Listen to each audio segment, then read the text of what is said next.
Nobody clapped when Anna Kowalski walked through the registration gate.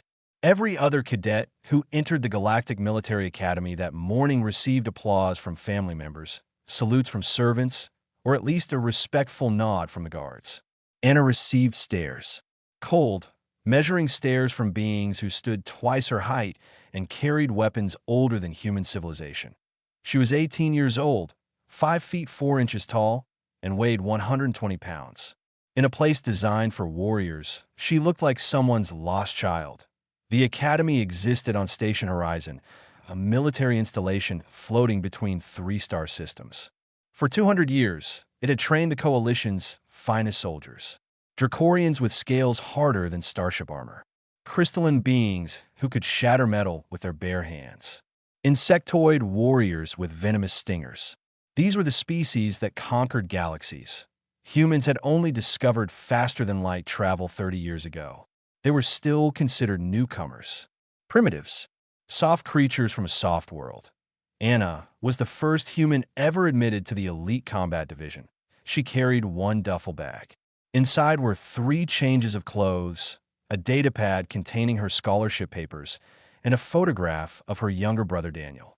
He was 12 years old and sick with a disease that Earth medicine could not cure. Coalition medical technology could save him, but cost more money than Anna's family would earn in 10 lifetimes. Military service was the only path. 5 years of service would grant her family full Coalition citizenship and medical coverage. She just had to survive the academy first. The registration officer was a tall being with blue skin and 4 eyes. He looked at her documents, then looked at her documents again. "There must be an error," he said. "No error," Anna replied. "I passed the entrance examinations." "The written examinations, yes. Your scores were acceptable." He leaned forward. "But the physical requirements for elite combat division candidates are quite demanding. Perhaps you meant to register for the support services track." "I meant to register exactly where I registered." The officer stared at her for a long moment. Then he shrugged and processed her paperwork. "Barracks 7, 2nd floor. Try not to die on your first day." Barracks 7 housed the children of admirals, planetary governors, and decorated war heroes. Anna learned this within 5 minutes of arriving. The building itself was impressive, with high ceilings designed to accommodate the largest species and training equipment built into every common area. Her room was on the 2nd floor, at the end of a long hallway. When she opened the door, she found her roommate already inside. That he was Dracorian. 7 feet tall, covered in dark green scales, with yellow eyes that reflected light like a predator's. His claws were each as long as Anna's fingers. When he turned to look at her, she could see the ridges of muscle beneath his scales. "I am Shade," he said. His voice was deep and cold. "You are in the wrong room. The assignment says otherwise." "Then the assignment is wrong." Anna walked past him and placed her duffel bag on the empty bed. "I guess we will find out." Shade watched her unpack with an expression that suggested he was deciding whether to eat her or simply throw her out the window. Eventually, he turned away and resumed cleaning his ceremonial blade, a curved weapon that hummed with plasma energy along its edge. That evening, all new cadets gathered in the main assembly hall for orientation. Commandant Oris stood on a raised platform, addressing them. He was an older Dracorian, missing one eye and half of his right arm.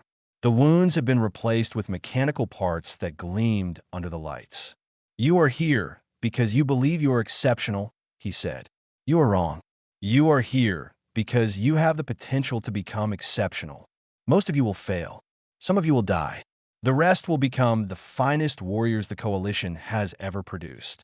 He paused, his single eye scanning the crowd. "In 3 months, you will face the proving trials.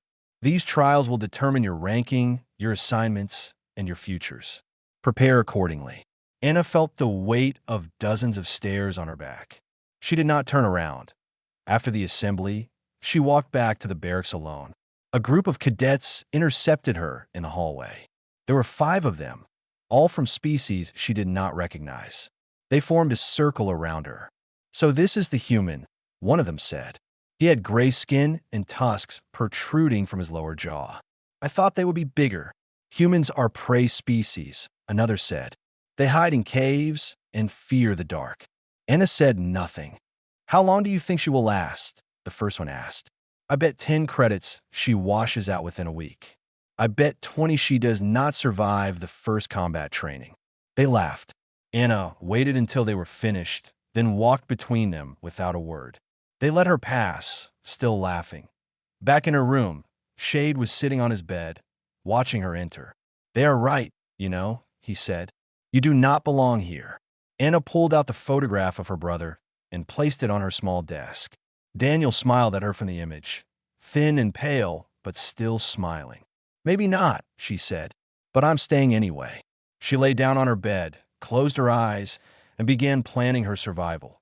Outside her window, the stars burned cold and distant. Somewhere among them was Earth and her brother, and every reason she had to succeed where everyone expected her to fail, she would not let them down. Instructor Varos had fought in 37 wars across 12 star systems. He had lost all 4 of his original limbs and replaced them with mechanical versions that were stronger, faster, and completely without mercy. When he looked at his new class of cadets, he saw raw material. Most of it was garbage. The human girl was the worst of all.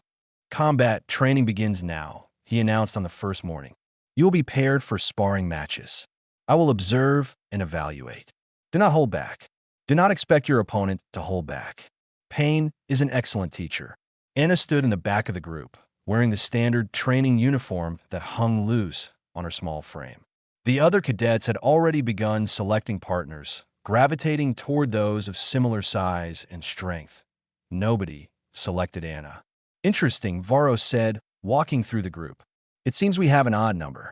Cadet Anna stepped forward. She did. Since no one has chosen you as a partner, I will assign one. He scanned the room, his mechanical eyes clicking as they focused.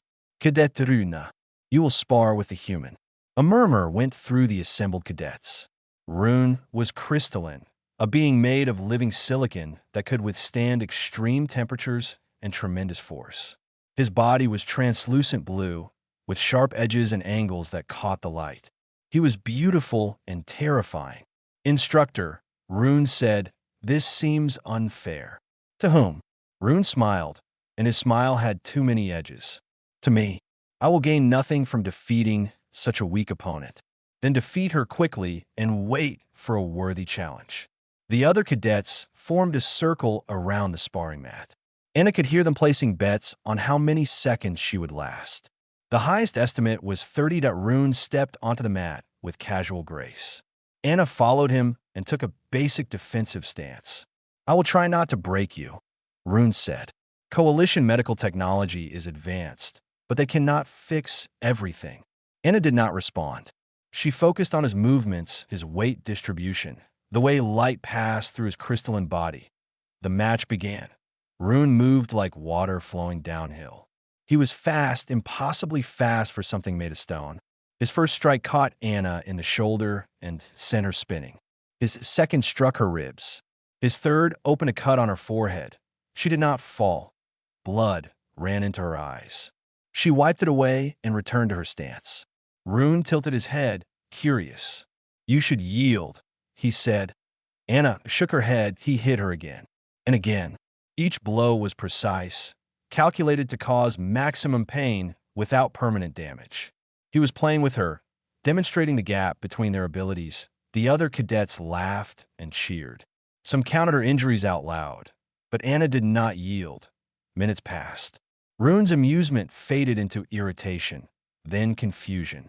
He had broken bones on warriors who surrendered after one strike. This small human kept standing. Why do you not yield? He demanded. This is pointless. You cannot win. Anna spat blood onto the mat. I did not come here to win. I came here to learn. She raised her fists again. Instructor Varos finally stopped the match. He stepped between them, his mechanical arm preventing Rune from striking again. Enough, he said. The exercise is complete. But she did not yield. Rune protested. No, she did not. Varos looked at Anna with something that might have been respect. In 12 years of teaching, I have never seen a soft species cadet last more than 1 minute against a crystalline. You lasted 7. He turned to address the class. Remember this lesson. Strength is not everything. The will to continue fighting, even when victory is impossible, that is something else entirely. Anna spent the next 3 hours in the medical bay. The doctors repaired her broken ribs, sealed her cuts, and injected compounds that would accelerate her healing. They told her she was lucky to be alive. While she waited for her body to mend, another cadet entered the bay. He was small, barely taller than Anna, covered in soft orange fur with pointed ears and large eyes.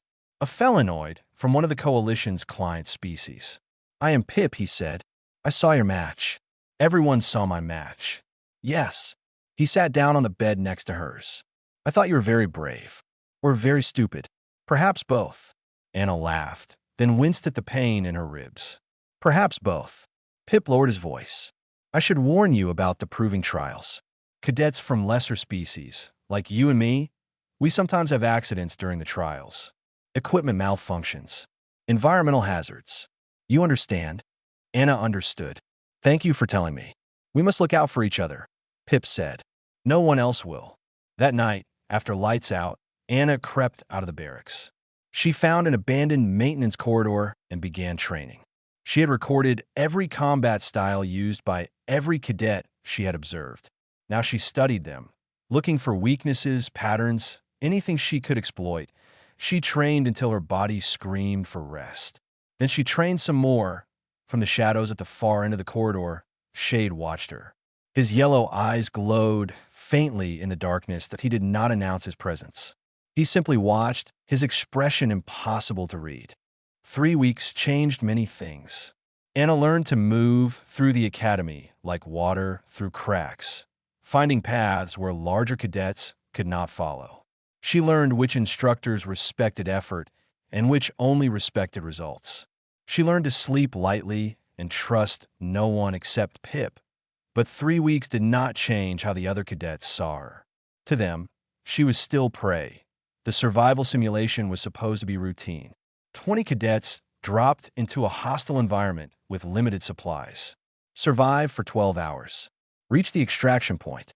Simple that Anna's oxygen supply failed within the first hour.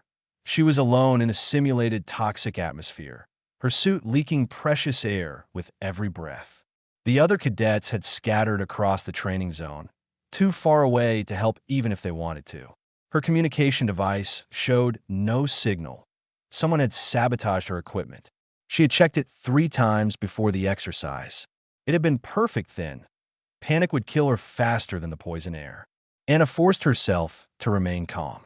She remembered her grandmother, a woman who had survived the food shortages on Earth by entering meditative states that slowed her body's needs. She had taught Anna the technique when Anna was 12 years old. "Your body uses less oxygen when your mind is still," her grandmother had said. "Become still, and you become strong." Anna found a sheltered position behind a rock formation. She sat down, closed her eyes, and began to breathe slowly. In through the nose, hold, out through the mouth. Her heartbeat slowed. Her thoughts became quiet. Time passed. She did not count it. When the extraction signal finally sounded, Anna walked to the meeting point. The other cadets stared at her in disbelief. Several had wagered that she would be found dead. Commandant Oris personally reviewed the footage from her suit. "Your oxygen supply was tampered with," he said. "Do you know who is responsible?" "No, Commandant." "Do you suspect anyone?" Anna thought about the cadets who had surrounded her on that first night. She thought about Rune's smile in the sparring ring.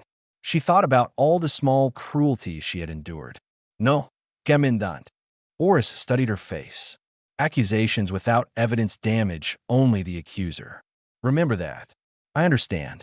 She returned to her training, but now she checked her equipment 5 times instead of 3. She learned to watch for small signs. A bootlace slightly too tight, a weapon grip that felt wrong, food that smelled different from the others. Paranoia became her constant companion. One night, she discovered something that changed her understanding of her roommate. She was studying in the common room when 2 older cadets began talking nearby. They did not notice her presence, hidden as she was behind a stack of training manuals. "Shade's father was killed by humans, one said. Border skirmish, 15 years ago." The humans ambushed his patrol ship. No sobrevivos. That explains why he requested a room change, the other replied. Imagine being forced to live with one of them. Anna left quietly. She did not mention what she had heard. The next week, Pip was injured during a training exercise. 3 cadets had accidentally targeted him with their practice weapons at the same time. The instructors called it a coordination error. Pip's broken arm and cracked skull told a different story. Anna found him in the medical bay, unconscious and alone. She sat beside his bed and held his uninjured hand. "I am sorry," she said, though he could not hear her. "I should have been there."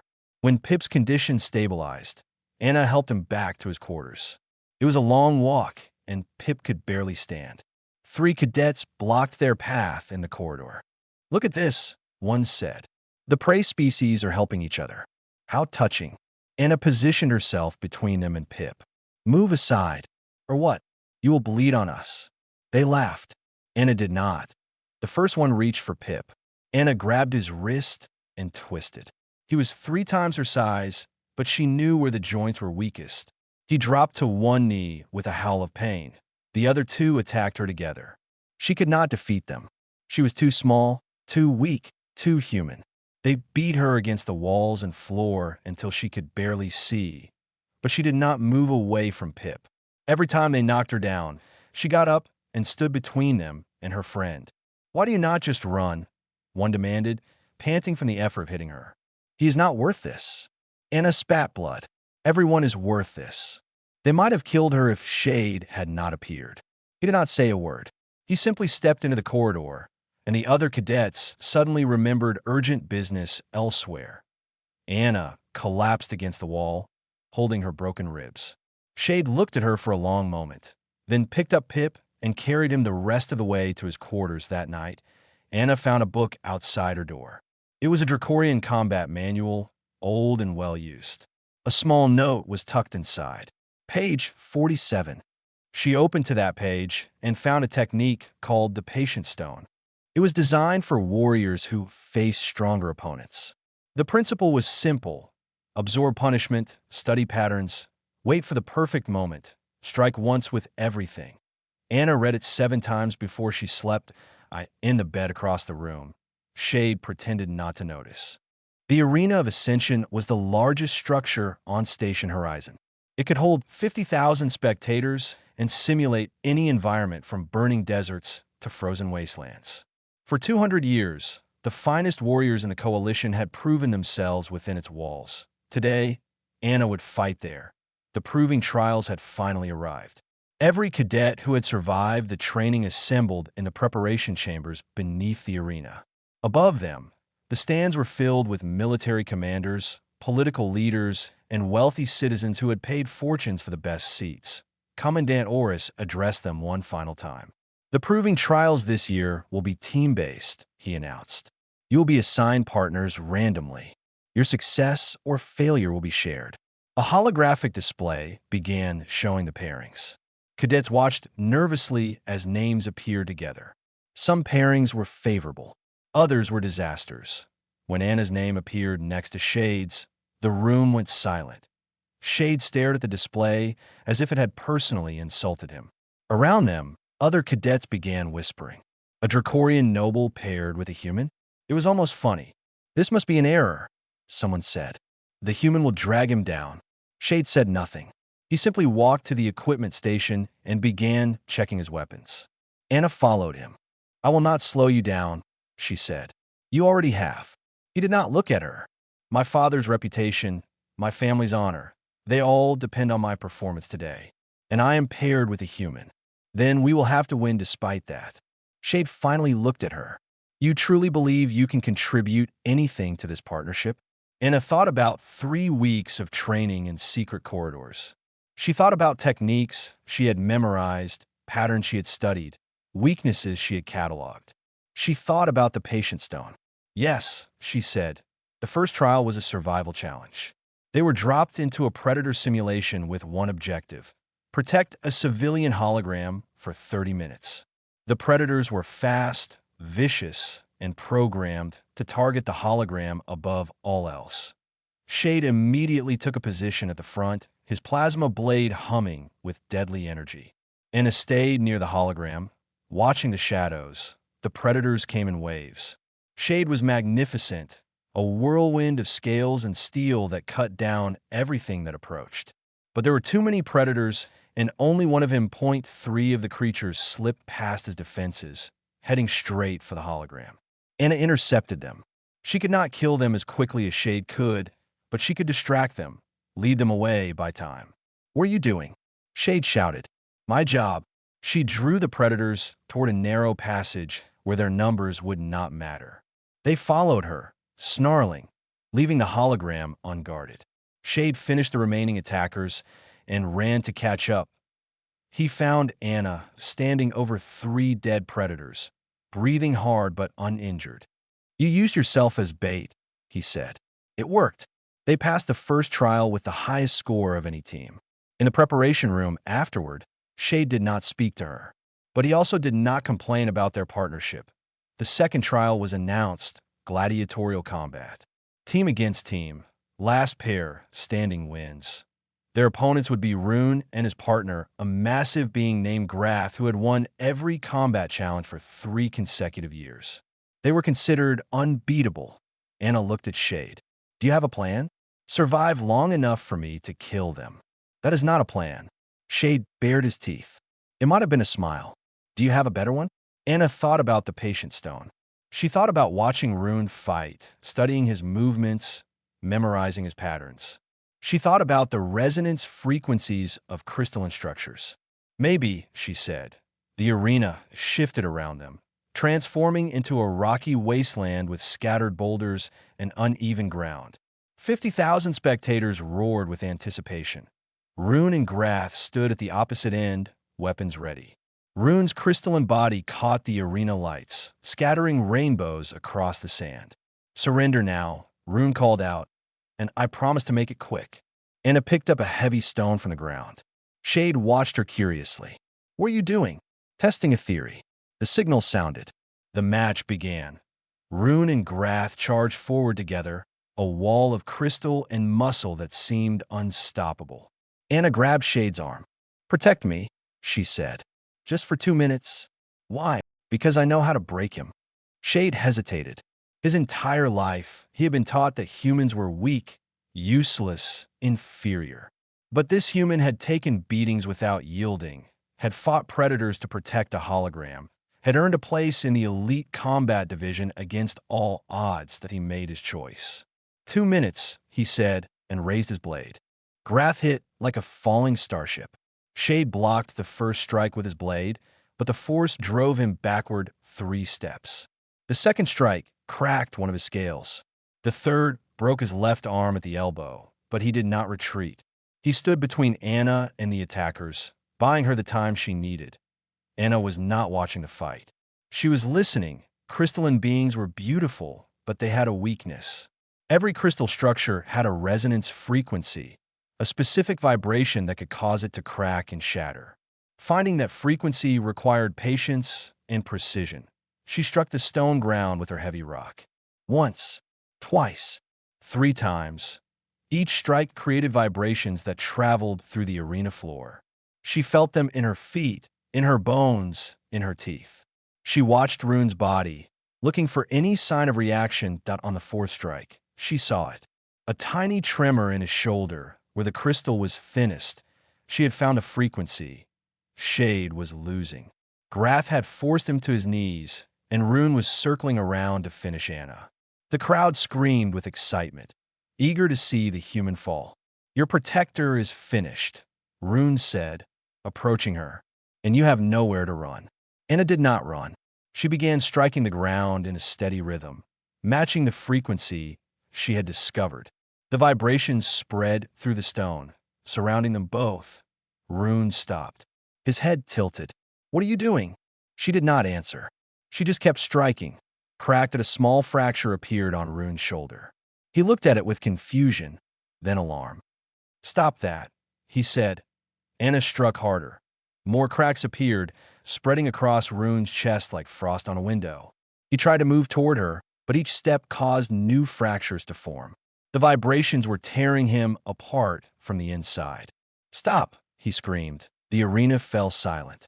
50,000 spectators watched as the unbreakable crystalline warrior crumbled into pieces. His body collapsed into a pile of glittering shards that scattered across the sand. He was not dead. Crystalline beings could regenerate from such damage, given time and medical attention. But he was defeated. Grath stared at the remains of his partner. For a moment, he forgot about Shade entirely. That moment was enough. Shade rose from his knees and drove his blade through Grath's leg. The massive warrior fell, howling in pain. Shade stood over him, blade raised for the finishing strike. "Yield," he said.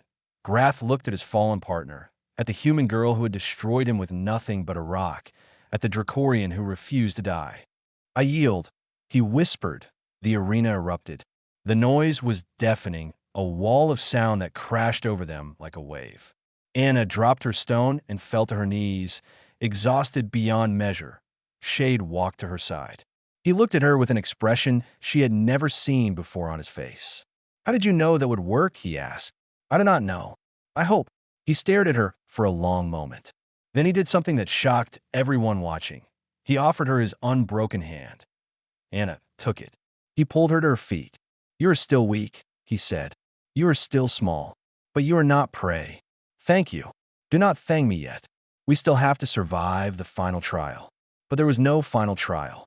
Commandant Oris appeared in the arena, his mechanical eye gleaming. He raised his hand, and the crowd fell silent. "The proving trials are complete," he announced. "We have seen enough." He walked toward Anna and Shade, his footsteps echoing in the sudden quiet. "In 200 years of this academy, I have never seen a cadet achieve victory through pure intelligence and determination," he said. "Today I have witnessed something new. Today I have seen a human girl defeat a warrior made of living crystal using nothing but her mind and a rock." He turned to address the crowd. "This is why the Coalition needs humans. Not for their strength, which is minimal. Not for their weapons, which are primitive. We need them because they see solutions where others see only obstacles. They find hope where others find only despair." He looked at Anna directly. "Cadet Anna, come to my office after the medical staff has treated your injuries. I have a proposition for you." Anna nodded, too tired to speak, as they walked out of the arena. She could hear the crowd still cheering. But for the first time, they were not cheering for her defeat. They were cheering for her victory. 6 months after the proving trials, Anna stood in the graduation hall wearing the crisp uniform of a Coalition officer. The worn clothing and single duffel bag were distant memories now. So were the cadets who had mocked her, the sabotaged equipment, the endless beatings and cruel jokes. She had survived it all. Commandant Oris presided over the ceremony, his mechanical eye scanning the assembled graduates with something like pride. "Today you become officers of the Interstellar Coalition," he said. "Today you carry the weight of civilizations on your shoulders. Do not fail them." One by one, the graduates receive their assignments. Combat postings, diplomatic missions, training positions across 100 worlds. Each name carried the echo of trials overcome and battles won. When Anna's name was called, the hall fell quiet. "Cadet Anna Kowalski," Oris announced. "Step forward." She walked to the stage, aware of every eye watching her. At the front of the crowd, she could see Shade, his arms still healing but his posture straight with pride. Beside him stood Pip, the small felinoid who had become her first friend in this place. Oris lifted a small medal from its case. It was crimson, shaped like a star, with ancient symbols carved into its surface. The Crimson Star is awarded for exceptional courage, leadership, and service to the Coalition, he said. In 200 years, it has been given only 17 times. Today, it is given for the 18th time. He pinned the medal to Anna's chest. "Congratulations, Lieutenant Kowalski." The applause began slowly, then built into a roar. Anna looked out at the faces before her, at beings who had once considered her worthless, and saw respect. Not friendship, not love, but respect earned through blood and determination. Shade spoke next. He walked to the podium with the careful grace of a predator, his yellow eyes finding Anna in the crowd. 15 years ago, humans killed my father," he said. The room tensed. I hated them for it. I hated Anna Kowalski the moment I saw her name next to mine on the room assignment. He paused, letting the words settle. I was wrong. Not about my father's death, which was a tragedy I still mourn, but about humans. About this human. He looked directly at Anna. She showed me that courage is not measured in scales or claws or size. It is measured in the willingness to stand up when you have every reason to stay down, to protect others when you cannot protect yourself, to find hope when there is none. He bowed his head slightly. I am honored to serve beside her. Anna felt tears threatening, but held them back. There would be time for emotion later. Now was the time for duty. After the ceremony, she received her first assignment, a diplomatic mission to a hostile border world. Tensions were high between the coalition and a rebel faction, and someone needed to negotiate peace. Someone who could turn enemies into allies. Shade and Pip were assigned as her team. Are you sure about this? Pip asked as they reviewed the mission briefing. This world is dangerous. The rebels have killed 3 previous negotiators. I'm sure, Anna said. If we can make peace there, we can save thousands of lives. And if we cannot, she thought about her brother Daniel, who was now receiving the medical treatment he needed. She thought about the photograph on her desk, his thin smile and hopeful eyes. She thought about every reason she had fought to reach this moment. Then we will die trying something worthwhile. Shay nodded.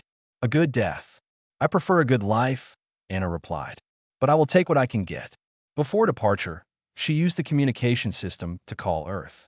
Her brother's face appeared on the screen, healthier than she had ever seen him. The coalition medicine was working. Annie, he said, using his childhood name for her. You look amazing in that uniform. Thank you, Daniel. How are you feeling? Better every day. The doctors say I might be completely cured within a year. He smiled, bright and genuine. You did it, Annie. You really did it. I did what I had to do. Anyone would have done the same. No, he said. They would not have. That is what makes you special. She promised to call again soon, then ended the transmission. There was a mission waiting as their ship prepared to depart Station Horizon. A young cadet watched from the observation deck. He was new to the academy, nervous and uncertain. A Dracorian instructor stood beside him. Who is that? The young cadet asked, pointing at Anna's retreating figure. Everyone treats her with such respect, but she is so small. The instructor smiled. It was not a common expression for Dracorians, but this one had learned it from someone special. That is Lieutenant Anna Kowalski, he said. The first human to graduate from the elite combat division. The winner of the Crimson Star. The woman who defeated a crystalline warrior with a rock. But how? She has no claws, no armor, no venom. How does a human earn such respect? The instructor watched the ship lift off, carrying Anna toward her next impossible challenge. Because she taught us something we had forgotten, he said. The most elite warrior is not the one with the strongest body. It is the one who turns enemies into family. The young cadet considered this as the ship disappeared among the stars. Somewhere in the galaxy, Anna Kowalski was already planning her next miracle.